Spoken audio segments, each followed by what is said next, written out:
stumbling block, unquote, to his faith was now removed, Augustine accepted baptism in AD 386 at the age of 32. But with the conversion of Augustine, the hinge of fate had turned. With disastrous consequences for the development of Christian doctrine, Augustine represented the reconciliation of classical antiquity and Christianity. In fact, however, this reconciliation meant the refraction of the doctrines of earliest Christianity through the distorting lens of Platonism. Christianity had thus been Platonized. Thereafter, nothing was ever the same again. While the Church accepted and incorporated Augustine's teachings with relief, they were a cause of distress to individual Christians. Typical of this was the experience of the 4th century Christian monk Abba Serapion. According to John Cassian, Abba Serapion believed God to be like a man, since Adam was created in his image. He pictured an embodied God as he prayed. When the deacon Photius visited, he was asked concerning the teaching that Adam was created in the image of God. Photinus replied by saying that this was to be interpreted spiritually and not literally. Non secundum humilum literae sonum sed spiritualiter. Serapion was eventually persuaded to give up imagining an anthropomorphic deity during his devotions, yet he was devastated. Serapion exclaimed despairingly that, quote, "They have taken my God away from me, and I have now none to behold, and whom to worship, and address I know not," unquote. Shortly before Joseph Smith introduced him to the doctrine of human deification in Nauvoo, Lorenzo Snow gave us a very famous couplet: "As man is now, God once was. As God is now, man may become." Teachings in the Doctrine and Covenants join celestial marriage with deification. The fathers, Abraham, Isaac, and Jacob, have entered into their exaltation according to the promises, and they sit upon thrones and are not angels, but are gods. D&C 132:37. At the end of his life, Joseph Smith seemed to have regarded himself as revealing a wonderful mystery in teaching that God was once a man, an exalted man, and he sits enthroned in yonder heavens. This is the great secret. We have imagined and supposed that God was God from all eternity. I will refute that idea and take away the veil so that you may see. No other teaching of the Restoration has been more repugnant to normative Christianity than the belief that man can attain to God's glory, and yet it is richly attested in earliest Christianity.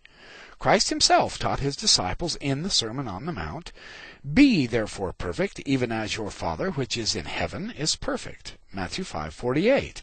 The Spirit itself beareth witness with our spirit, Paul wrote to the Romans, that we are the children of God, and if children, then heirs, heirs of God, and joint heirs with Christ, if so be that we suffer with him, that we may also be glorified together. Romans 8:16 and 17. Now, about 180 years after Christ, Irenaeus wrote, "For we cast blame upon him, because we have not been made gods from the beginning, but at first merely men, then at length gods." In the view of Clement of Alexandria, who died in AD 215, by thus receiving the Lord's power, the soul studies to be God. The idea of deification is vital to Athanasius also. According to the German Protestant church historian Ernst Benz, one can think what one wants of this doctrine of progressive deification, but one thing is certain.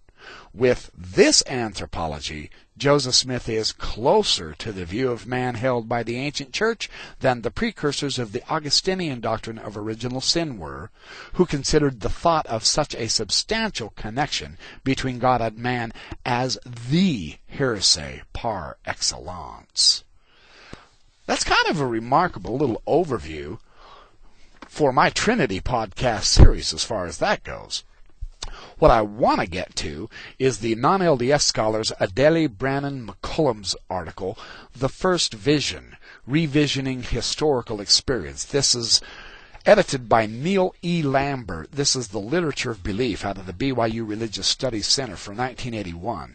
It is an astonishing analysis of Joseph Smith's first vision and what she says the implications of this magnificent experience really are. McCullum's essay is very useful because it's not the type of essay where she just poo-poos the experience of Joseph Smith's first vision, but she explores it, she analyzes it, and she tries to come to some sort of an understanding. It's a variety of religious experience, as William James said. James points out that theories which discredit religious experience because of its origin are not only unsuccessful, but unintelligent as well. No one, he claims, this is on pages 182 and 183 of this book on literature of belief. Going back, he says, no one, he claims, would attack the findings of a genius in the natural sciences by discoursing upon his medical history or his family financial status, his moral conduct, or otherwise. Neither, says James, can we discredit religious genius by referring to epilepsy, syphilis, disreputable occupations, etc., etc. By their fruits ye shall know them, not by their roots. Oh, I like that. I like that very much. All these arguments have been used against Joseph Smith's religious experience. Fascinating, isn't it? As James says, let the bugaboo of morbid origin scandalize your piety no more. He really lays it on the line, doesn't he? He says, despite the best effort of James and others, she says, I am still plagued by those who ask, how can anyone as smart as you are believe such junk? The only appropriate answer seems to be Chesterton's remark that he is constantly amazed that people will believe that chickens come from eggs, but not that princes come from frogs, when he has seen many more princes that looked like frogs than chickens that looked like eggs. Oh, I love that. That's fabulous, isn't it? Oh, that's fun. It is claimed, she says this on page 183, it is claimed that no man looks on God and lives.